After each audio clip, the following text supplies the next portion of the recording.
Hello mga katamsap at mga ka-farmers dyan.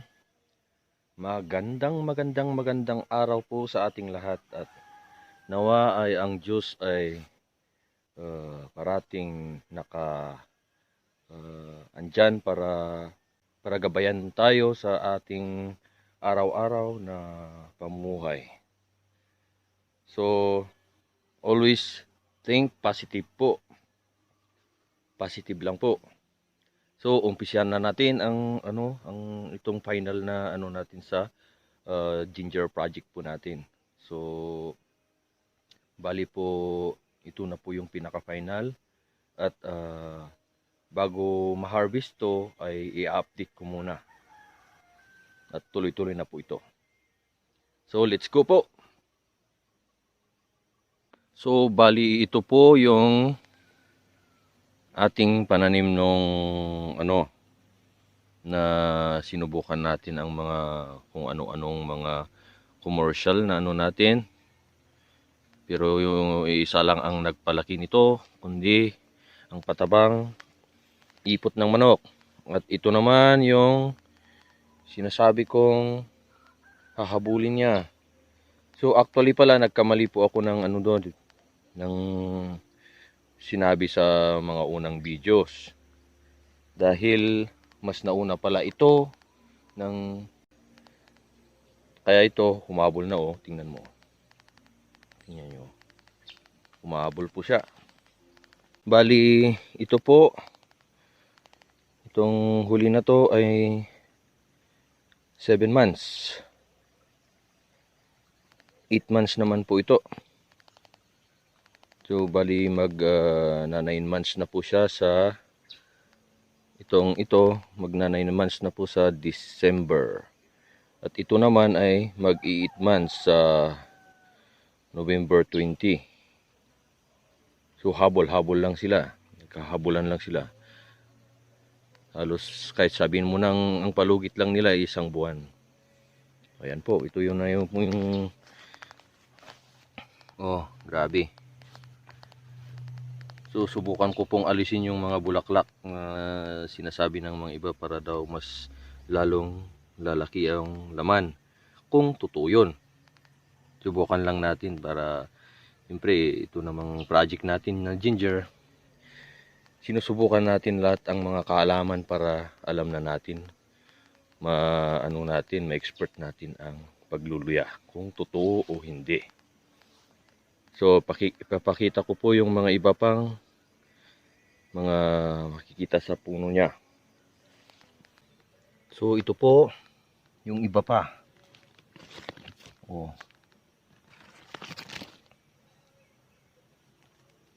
Ito 8 months na po to, pero ito yung mga sa bandang ito yung nasa pinakagilid. Ito po. Nasisilungan siya. Kaya ibang estilo din ng niya. Laman ng bunga niya. Kumpara doon sa mga naaarawan.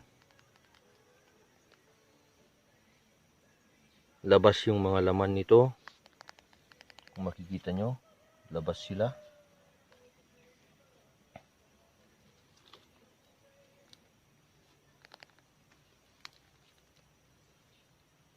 At iba naman sa doon sa may naarawan. Labas na labas po.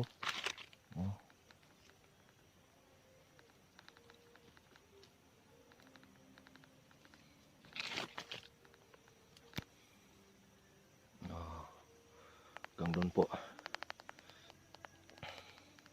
So, ituloy natin hanggang sa harvest po to. Kasi final na po to. Finale ng ating Ginger Project 2023. So, abangan lang po yung tuloy nito hanggang sa harvest. At kung magkano ang kikitain natin sa puhunang 10,000 lang po. Maraming salamat po. Alright guys. So, inuna po muna natin yung order ng taga Trinidad.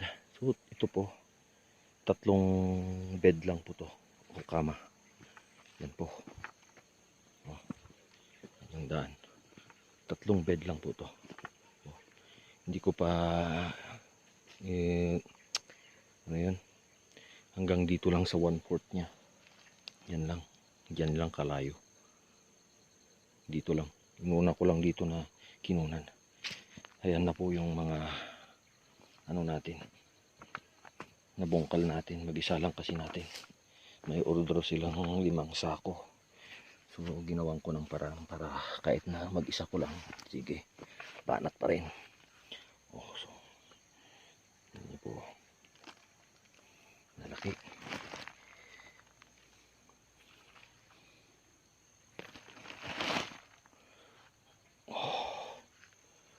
Ang dami nito. Oh.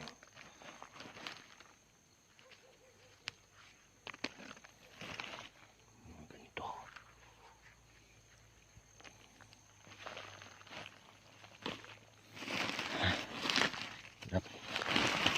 Ang kasama.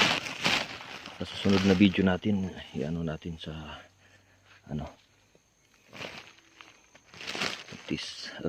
magagawa natin ang paraan. So unahin lang muna natin yung 5 sako na order ng ano. Oh, ito, laki. Masyadong malaki oh. Oh, kumpara sa kamay ko. Oh, grabe oh.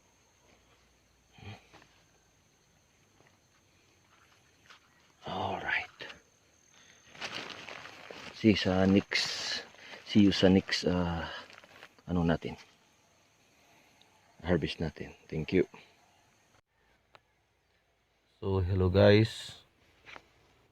Ito po yung tuloy ng ating final chapter sa ating dokumentaryo sa pagluluya. So ito po yung mga nabungkal natin. Dito sa gitna, nauna ng ano, nakuha. Nag-isa ko lang. Kaya't walang makita dito sa gitna. So ito naman, may kasama tayo dito.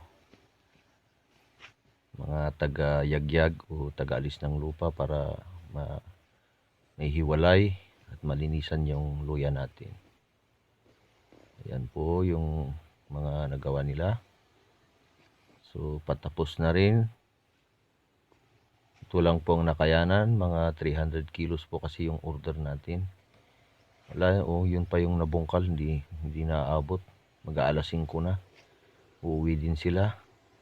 Hanggang doon sa dulo, doon pa, hindi pa nabungkal yun. So,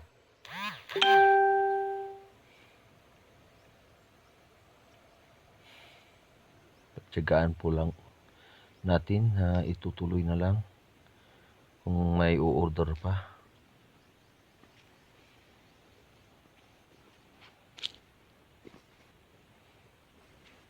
So bali doon po sa may dilaw na sako hanggang doon sa pinaka doon sa may nabungkal na yon, di pa tapos din yon. Saka yun nakikita ang mga dahon na patuyo na, hindi rin nabungkal yon. So marami pa rin yan. So pagpapatuloy po natin